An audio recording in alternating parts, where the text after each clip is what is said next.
안녕하세요. 이슬쌤입니다. 여러분, 설민석 강사가 강연한 서양미술사 수업 잘 들었나요? 해당 영상의 내용은 다음 시간 여러분이 학교에 왔을 때 서원온수령 수행평가로 진행될 예정이오니 설민석 강사가 강연한 내용을 다시 복습하면서 내용을 잘 기억해 봅시다. 오늘은 수행평가 안내를 하고 동영상 내용을 다시 정리해 볼 거예요. 그 다음에 여러분이 얼마나 잘 기억하고 있는지 퀴즈를 간단히 진행할 예정입니다. 먼저 수행평가 안내부터 시작할게요. 다음 시간에 여러분이 진행할 서원온수령 수행평가는 오늘 봤던 설민석 강사가 강연한 서양미술사 동영상의 내용을 바탕으로 진행될 거예요. 문제 형식은 두 가지인데요. 첫 번째로는 서술형 1번입니다. 그래서 이집트 미술에서 입체파 미술까지의 내용을 얼마나 여러분들이 잘 숙지하였는지 빙판 채우기 형식과 혹은 간단한 한 줄로 서술할 수 있는 서술형 문제의 형식으로 낼 거예요. 두 번째 서술형 평가의 형식으로는 읽기 자료를 제시한 후에 각 미술사조가 생각하는 미술이란 무엇인가에 대해서 서술하는 것을 약 500자 정도 볼 거예요. 그러니까 결론적으로 두 가지 형식으로 본다고 생각하시면 됩니다. 각각의 점수는 10점입니다. 예시를 하나 드릴게요. 빈칸 문제 예시인데요. 여러분 한번 복습하면서 퀴즈를 한번 맞춰봅시다. 첫 번째 문제. 이집트 미술의 특징은 보이는 것을 그리는 것이 아니라 어떤 것을 그리는 것이라고 했었죠? 그렇죠. 아는 것을 그리는 것이다 라고 이야기를 했었죠. 두 번째 문제예요. 이집트 미술에서 사람을 땡땡으로 표현한 이유는 그것이 가장 땡땡인 모습을 나타내는 것이라 생각했기 때문이다. 이게 뭐였죠? 첫 번째는 사람이 사물을 보는 관점을 이야기하는 거예요. 그렇죠. 다시점으로 표현을 했다 그랬죠. 그 이유는 그것이 가장 사물의 본질적인 모습을 나타내기 때문이라고 했었어요. 마지막으로 이집트 미술과 입체파의 사물을 보는 시점에 있어서 공통점과 차이점을 서술하시오. 이거는 간단히 한 줄로 서술하면 되는 서술형이에요. 우리 함께 정답을 보면서 한번 살펴볼까요? 세 번째 답입니다. 우선 공통점이 무엇이었죠? 공통점은 사물을 다각도로 바라보는 거였다 그랬죠? 아까 이야기했던 것처럼 다시점의 방법을 취했어요. 그 이유는 사물의 가장 본질적인 모습을 나타내기 위한 것이라고 했었죠. 반면에 차이점은 무엇이었어요? 그렇죠. 이집트 미술은 대상의 보이는 모습에 가장 최적화된 각도를 찾아냈다고 설민석 강사가 이야기를 했죠. 반면에 입체파는 대상의 시각적인 모습과 그리고 또 뭐였죠? 바이올린 그림에서 선율을 느껴지는 선율이라든지 그 느낌이라든지 눈을 감았을 때 떠오르는 심상적인 모습까지 종합해서 그리는 것이라고 했었죠. 그래서 입체파는 시각적인 모습과 심상적인 모습을 종합해서 그려낸 것이 이집트 미술과는 다른 차이점입니다. 이렇게 첫 번째 서술형은 빈칸을 채우고 한 줄로 서술할 수 있는 서술형을 낼 거예요. 두 번째 서술형은 아까 공지했듯이 여러분이 각 사조에서 미술이란 무엇인가 라고 생각한 것에 대해서 잘 정리해서 500자를 쓰면 되는 거예요. 두 번째로 동영상 내용 정리를 간단하게 하고 넘어가겠습니다. 설민석 강사가 강연한 내용은 총 8개 정도 챕터로 나눠지는데요. 첫 번째는 아는 것을 그린 이집트 미술이었어. 그래서 이집트 미술의 특징이랑 그 표현 방법에 대해서 간단히 정리를 하고 넘어갈 거고요. 두 번째로는 그리스 미술인데요. 그리스 미술은 이집트 미술과 달리 보이는 것을 그렸다. 그래서 그 특징에 대해서 또 알아볼 거예요. 그리고 그리스 미술이 발전한 헬레니즘 미술도 살펴볼 거고요.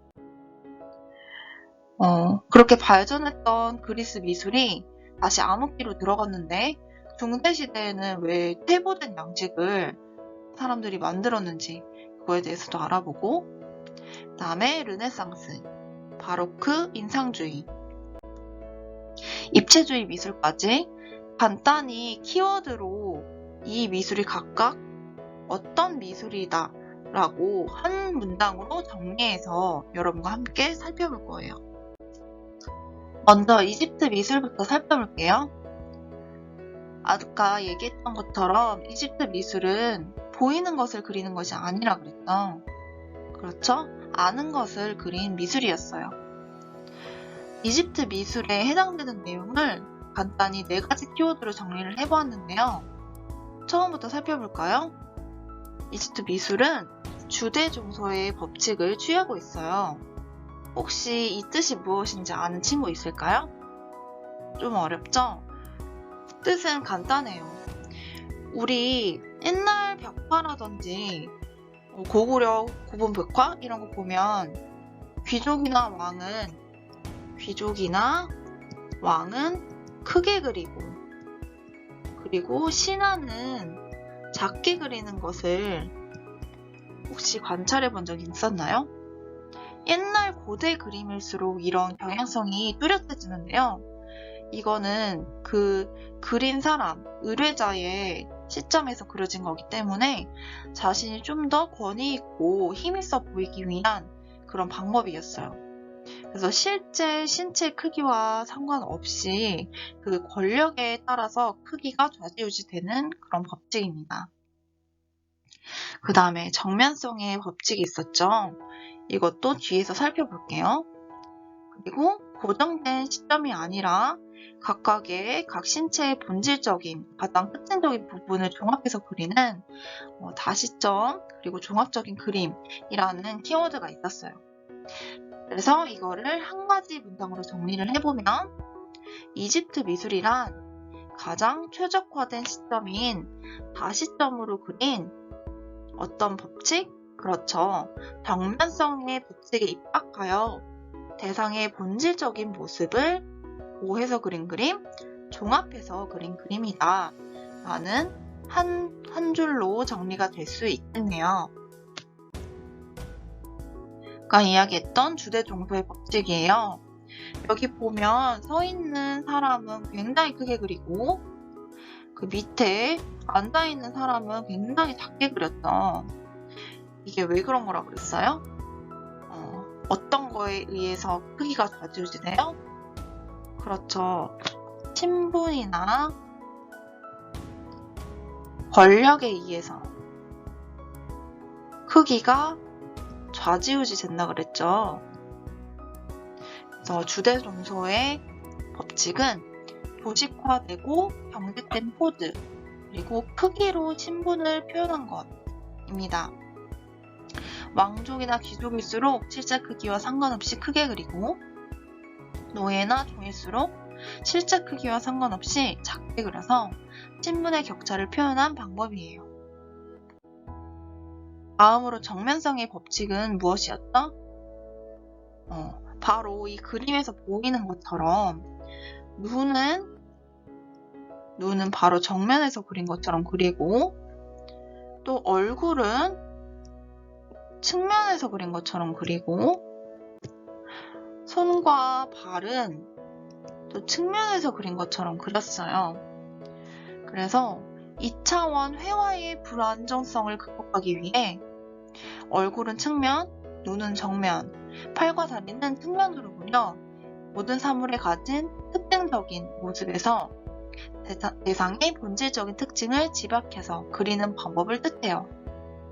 이런 정면성의 법칙을 왜 그렸다고 했었죠? 그 이유는 변치 않으며 가장 본질적인 대상을 그리기 위해서였었어요. 다음으로 그리스 미술에 대해서 살펴볼게요. 이집트 미술과 완전히 반대되는 그리스 미술은 아는 것이 아니라 보이는 것을 그대로 잘 그린 미술이었어요. 그래서 간단한 키워드로 살펴보면 평면적이지 않고 입체성을 가지고 있었어요. 그리고 경직되어 있지 않고 역동적으로 움직이는 그런 모습을 가지고 있었어요. 그리고 보수적이었던 이집트 미술과는 달리 다양하고 자유로운 주제로 그림을 그렸답니다. 마지막으로는 황금 비율을 고안을 했어요. 그래서 대상의 가장 이상적인 모습을 구현했다고 볼 수 있습니다. 한 줄로 그리스 미술을 정리를 하면 이렇게 표현될 수 있을 것 같아요. 그리스 미술은 평면적, 경직적, 보수적인 이집트 미술과는 달리 입체성을 가지며 역동적인 포즈와 다양화된 주제를 가지고 있지만 객관적인 미인 황금 비율을 추구한 미술이다 라고 말이죠. 그럼 황금 비율이란 무엇인지 함께 살펴볼까요? 황금 비율이란 여러분이 익히 알고 있는 바로 그 뜻인데요. 인간의 눈에 가장 아름다워 보이는 비례를 찾은 것이에요. 그리스 시대에는 아리스토텔레스랑 플라톤 같은 여러 걸출한 철학자들이 있었어요. 그 중에 플라톤이라는 사람이 이야기했던 이데아라는 개념이 있는데요. 이데아라는 거는 우리가 현실에서 볼 수 있는 이런 평범한 것들이 아닌 가장 이상적인 미를 뜻하는 거예요. 예를 들면 여러분이 눈이나 코나 입이 마음에 안 든다고 생각했을 때 나의 이상적인 눈의 모습은 이런 모습이야. 나의 이상적인 코의 모습은 이런 모습이야. 라고 상상해 본 적은 다들 있었죠. 그것처럼 이데아는 현실보다 높이 있는 이상을 뜻해요. 그래서 그리스 시대 사람들도 그런 이상을 설정해두고 그에 걸맞는 가장 객관적인 미를 추구한 그러한 비율을 고안했답니다. 그게 바로 황금 비율이에요. 이거는 그리스 조각가 폴리클레이토스라는 사람이 있는데 이 사람이 수학 법칙에 근거해서 인체의 각 부분을 이상적인 비례에 따라서 규범화하여 완성을 한 것입니다. 규범화라는 것은 법칙을 만든 것이라고 생각하면 돼요. 두 번째로 콘트라포스토라는 것인데요. 콘트라포스토는 인간이 갖고 있는 자세를 말하는 거예요. 이때 당시에는 대리석 조각이나 통동 조각이 많이 제작이 됐는데 이집트 미술의 경직된 두 발을 딛고 앞에만 보고 있는 그런 모습과는 달리 살짝 한 발은 땅에 딛고 한 발은 힘을 풀고 있는 이런 자연스러운 자세를 취하고 있었어요. 이걸 보면은 약간 이런 S자 모양을 가지고 있죠. 그래서 콘트라포스토의 뜻은 사람이 서 있는 상태에서 이걸 입상이라고 합니다. 입상에서 한 발의 무게중심을 두고 다른 쪽 무릎은 자연스럽게 구부려서 전체적으로 완만한 S자 라인 그런 모양새를 보이는 자세입니다. 이거는 이집트 조각상의 경직된 일자 자세에서 벗어나 자연스러운 그리스 미술로의 발전을 뜻하는 그런 의미겠죠. 다음으로 헬레니즘 미술에 대해서 살펴볼게요. 헬레니즘 미술은 그리스 미술에 속하는 거지만 조금 다른 양상을 가지고 있었는데요. 거칠고 격렬한 역동성을 표현했다고 했었죠. 그래서 이성적이었던 그리스 미술과는 달리 조금 감정적이다. 그리고 역동성을 가지고 있다. 역시나 그리스 미술과 마찬가지로 사실적이다. 그리고 극적이며 강렬한 움직임을 가진다. 라는 것으로 키워드를 정리할 수 있을 것 같아요. 한 줄로 정리하면 헬레니즘 미술이란 인간 현실의 감정을 가장 사실적, 역동적으로 표현한 미술이며 극적이며 강렬한 움직임이 돋보이는 미술이다 라고 이야기할 수 있어요. 극적이라는 것은 우리 친구들 연극 본 적 있죠? 연극을 보면 사람들이 어떻게 행동을 해요? 그렇지. 막 과장해서 자신의 감정을 표현하기도 하고, 원래는 그냥 머릿속으로 생각하는 것을 독백으로 막 읊기도 하고, 이렇게 약간 오버하는 경향이 있죠. 이런 것들을 극적이라고 표현을 해요. 그래서 좀 더 그리스 미술보다는 격렬하다. 이렇게 생각을 하면 될 것 같아요. 헬레니즘 미술의 예시작을 하나 보고 넘어갈게요. 설민석 강사가 설명했었던 라오퐁 분상인데요. 이 조각상은 원래는 가장 이상적인 구도인 삼각형 구도의 그런 안정적인 방법을 취했던 그리스 미술과는 달리 안정적인 삼각형 구도를 벗어나서 역동적으로 몸부림을 치고 있는 라오퐁과 그의 아들들의 모습을 연극적으로 과장해서 표현을 했어요. 지금 보면 삼각형 구도에서는 좀 벗어나 있어요. 좀 이렇게 옆으로 좀 더 치우쳐져 있죠. 이거를 왜 이렇게 표현을 한 거냐면 뱀에 물려서 죽어가고 있는 라오폰인데 이 뱀의 독이 퍼져나가는 모습을 격렬하게 표현하기 위해서 그랬던 거였어요. 굉장히 가까이서 보면 그 근육의 경직도 이런 것까지 굉장히 사실적으로 그린 수작이라고 합니다. 헬레니즘 미술과 고전기 그리스 미술을 좀 비교해서 이야기해볼게요. 고전기 그리스 미술은 현금 비율에 의한 균형, 그리고 절제됨, 평정함, 그리고 영원함을 추구하는 그런 경향성을 가지고 있는데 헬레니즘 미술은 이와 반대로 다이나믹함, 그리고 절제되지 않은 무절제함, 그리고 격렬함, 순간성 이런 특징을 가지고 있습니다. 오른쪽에 보는 이 조각상도 굉장히 역동적이죠. 아까 콘트라포스트 자세는 살짝 안정적인 S자 라인이었는데 지금 이 사람은 포즈가 어때요? 굉장히 뭘 던지는 포즈를 취하고 있는데 엄청나게 몸을 꺾고 있어요. 팔의 방향성이나 다리의 방향성, 얼굴의 방향성이 다 다른 쪽을 보고 있어요. 이처럼 헬레니즘 미술은 굉장히 격렬하고 운동감이 있다라고 생각을 하면 될 것 같아요. 다음으로 중세미술입니다. 중세미술은 미술의 암흑기라고 했죠.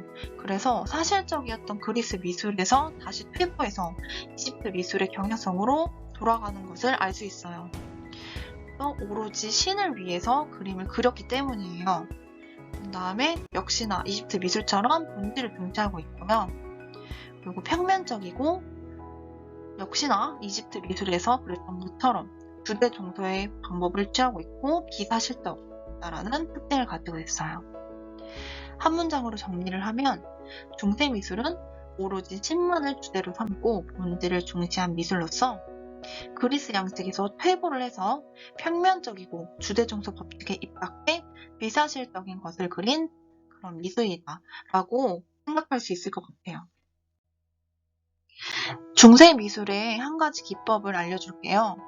중세에는 비잔틴 제국이 점령했던 그런 시기가 있었는데요. 이 시기에는 그림을 그리지 않고 돌 조각을 활용해서 모자이크를 많이 제작을 했어요. 이 시기에는 성당의 장식용으로 이런 모자이크를 많이 꾸며놨는데요. 뜻을 한번 살펴볼게요. 비잔틴 모자이크는 성서의 내용을 극대화하기 위해 이게 목적이겠죠. 이때는 오로지 성서의 내용을 그 일반 교민들에게 전달하는 것이 목적이었어요. 그러니까 미적으로 그림을 그리는 것이 중요한 게 아니라 미적인 거는 중요하지 않았어요.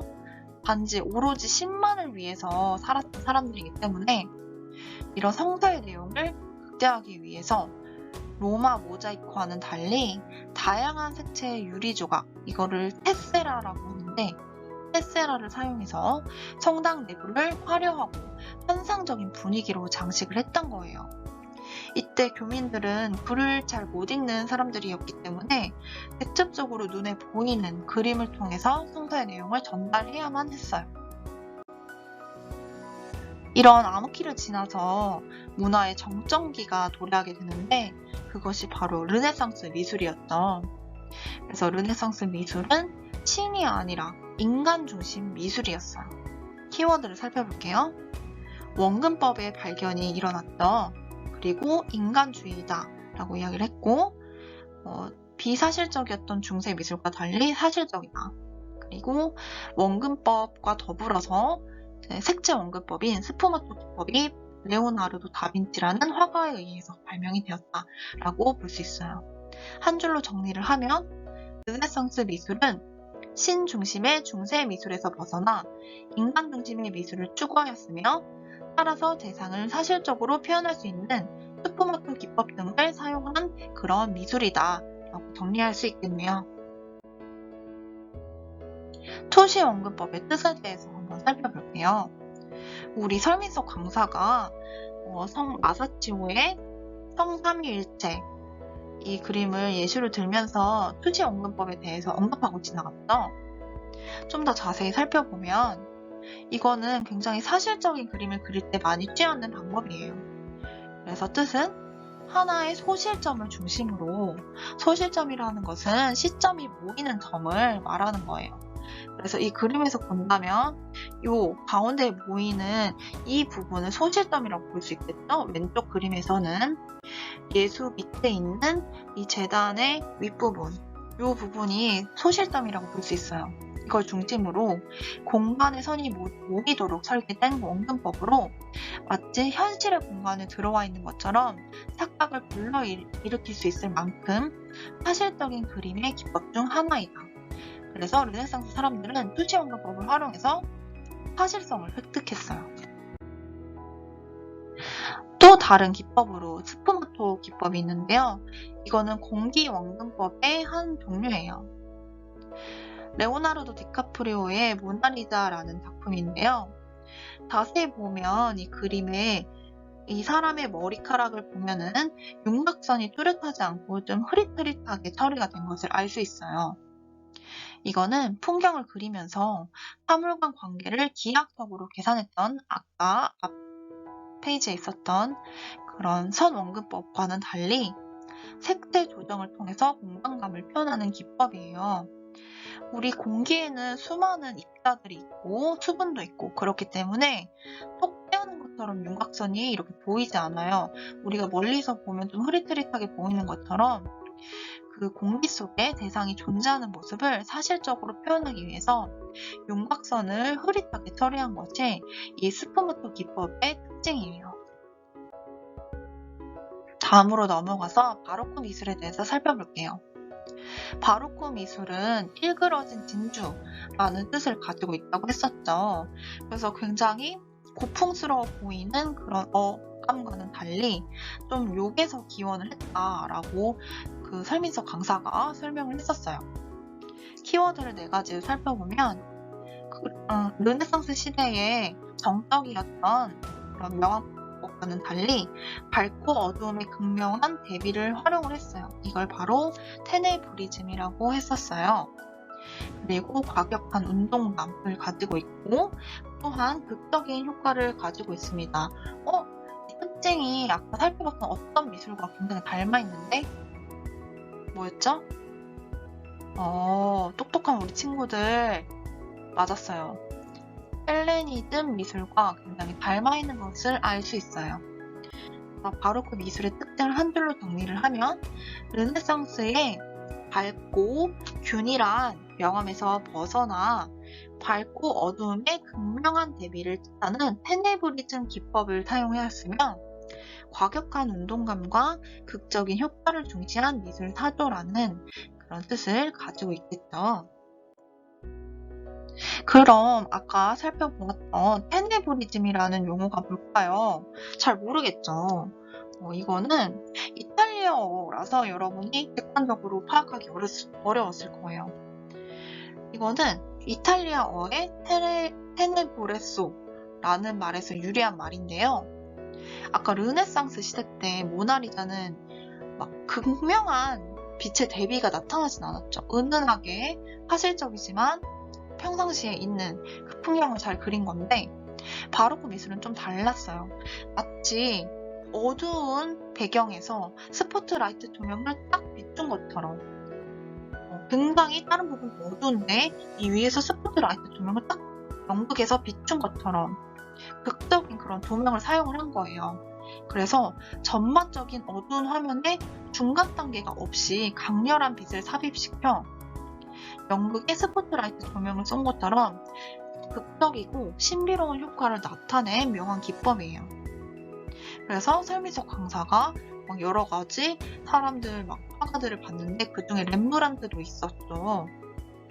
렘브란트 그리고 여성 작가였던 카라바조, 젠틀레스키 등의 바로크 화가들이 많이 사용했던 기법입니다. 좀 훅 넘어가서 인상주의 미술로 넘어갈게요. 인상주의 미술은 이제 근대 미술의 시작이라고 볼 수도 있겠는데요. 근대에 가장 많이 언급되는 그런 사건이 있었죠. 그게 뭐였어요? 맞아. 산업혁명이었어요. 산업혁명이 일어나면서 여러 가지 발명품이 나타나는데 그 중에 가장 중요한 것이 미술사에서 중요했던 것이 바로 사진기예요. 여러분 요즘에 아이폰으로 막 음식 사진 예쁘게 찍고 셀카도 예쁘게 찍고 그러죠. 이제 바로 이 사진기가 발명이 됐기 때문에 지금도 이렇게 예쁜 사진을 찍을 수 있는 건데 이제 사진기가 발명이 되고 나서부터 더 이상 사실적인 그림을 그릴 필요가 없어졌어요. 왜냐하면 사진기가 모든 거를 다 해주기 때문에. 그럼 화가들의 일자리가 없어졌을까요? 아니에요. 화가들은 자신의 그림을 계속 그리기 위해서 새로운 방법을 취했어요. 그게 바로 대상의 인상을 순간적으로 포착하는 방법이에요. 이게 인상주의에서 가장 중요한 대목인데 원래 대상이 가지고 있는 고유색을 부정하고 사람의 눈에 보이는 인상을 순간적으로 포착해서 착시 효과를 표현을 했어요.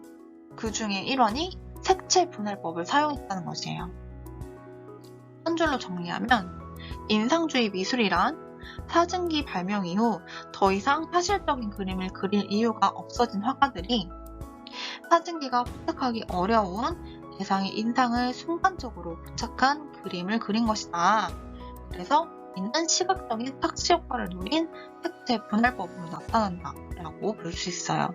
그럼 색채 분할법이 무엇인지 함께 살펴볼게요.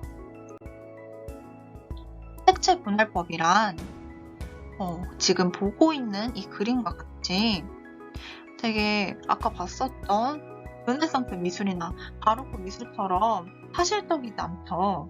뭔가 되게 뚝뚝 끊겨있는 터치로 그렸어요. 그래서 이걸 어떻게 표현한 거냐면 색조의 순도를 최대한 살리는 기법이에요. 순도라는 것은 명암이 있고 색채에 순도가 있고 이제 채도가 있어요. 순도라는 것은 가장 순수한 그 색의 특징을 말하는 거예요. 그래서 빨간색은 가장 빨간색일 때 또 빨간색으로 보이죠. 그래서 가장 순수한 빨간색을 순도라고 이야기를 하는 거예요. 그래서 이거를 최대한 살리려면 어떻게 해야 될까요? 물감을 섞어야 될까요? 그냥 순수한 색깔을 써야 될까요? 그렇죠. 순수한 색깔을 써야 되겠죠. 그래서 인상주의 사람들은 색을 섞지 않고 보라색을 표현할 때 빨간색 점 옆에 파란색 점 이렇게 바로 옆에 찍어놓고 멀리서 봤을 때 보라색으로 보이게 표현을 한 거예요. 그래서 예를 들면 초록색의 대상을 그리기 위해서 초록색만을 직접적으로 바르는 것이 아니라 청색과 황색이라는 두 원색을 잔잔한 필촉으로 분할해서 병치시키는 거예요. 병치시킨다는 것은 바로 옆에다가 병렬로 이렇게 배치를 한다는 거예요. 그리고 또한 물을 표현함에 있어서도 보라색과 보면은 보라색과 흰색, 청록색 등을 혼합해서 표현함으로써 빛에 의해 반짝이는 물빛의 흐름을 포착하는 그런 기법이에요. 마지막으로 입체파 미술에 대해서 간단히 살펴볼게요. 입체파 미술이란 대상의 심상과 모습을 다시점으로 표현한 미술이었죠. 그래서 대표적인 작가는 피카소였고요. 4가지 키워드를 살펴보면 이제까지 진행되어 왔었던 심지어 인상주의도 사실적인 표현에서 완전히 벗어나지는 못했는데 그런 고전 미술을 완전히 부정한 획기적인 화파인 거예요. 반면에 아주 옛날에 첫 번째로 살펴보았던 이집트 미술에서 나타나는 표현법도 나타나는데 뭐였죠? 바로 다시점이었어요. 대상의 모습을 여러 가지 시점에서 봐서 종합해서 그리는 것, 바로 그게 다시점 기법이었죠. 그래서 그거를 활용을 하고 또한 본질을 중시한다, 사물의 본질을 중시한다 라는 점도 이집트 미술과 공통점이었고, 그리고 또 새로운 기법이 현실의 종이를 가져와서 2차원 회화에 부착하는 콜라주 기법이 이때 생겨났어요. 종이를 붙인다는 뜻에서 파피꼴레라고 하는데 이런 새로운 기법이 나타났다라는 것까지 알고 있으면 좋을 것 같고요. 한 줄로 정리를 하면 사실주의적 전통인 원근법, 명암법, 인상적인 색채, 감정적 표현을 멀리하고 멀리한 거예요.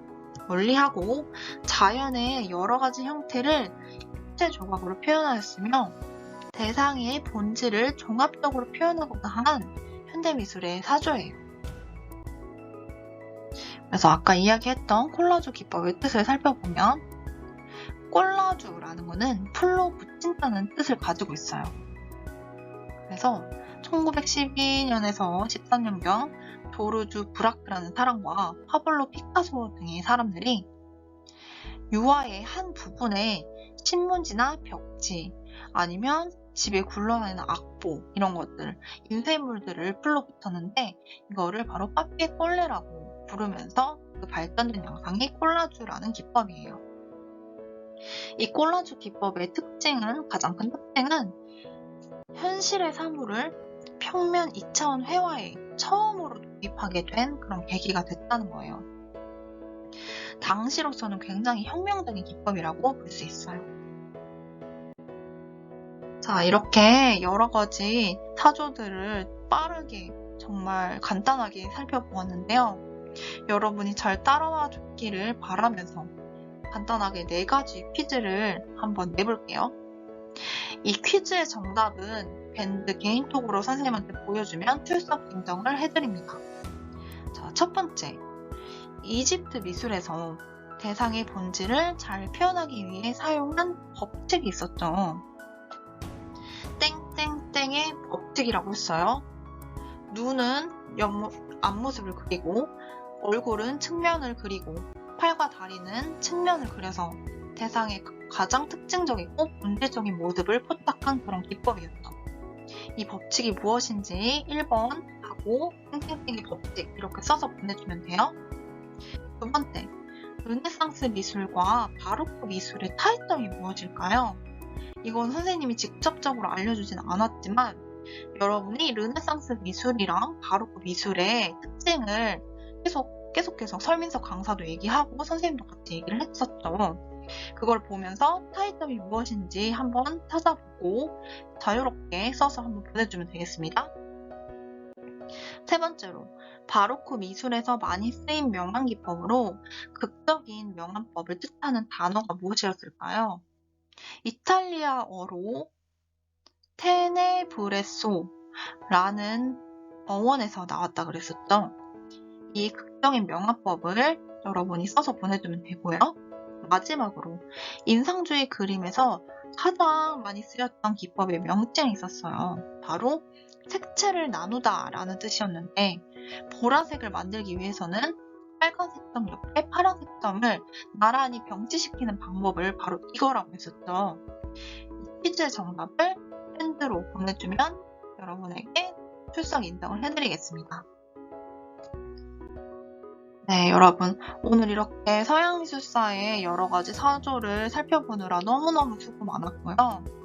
다음 시간에는 우리 학교에 와서 서양미술사 선원술 수행평가를 볼 예정이니까 오늘 선생님이 올려준 동영상 2개를 잘 보고 복습하고 다음 시간에 여러분이 잘 쓸 수 있기를 바랄게요.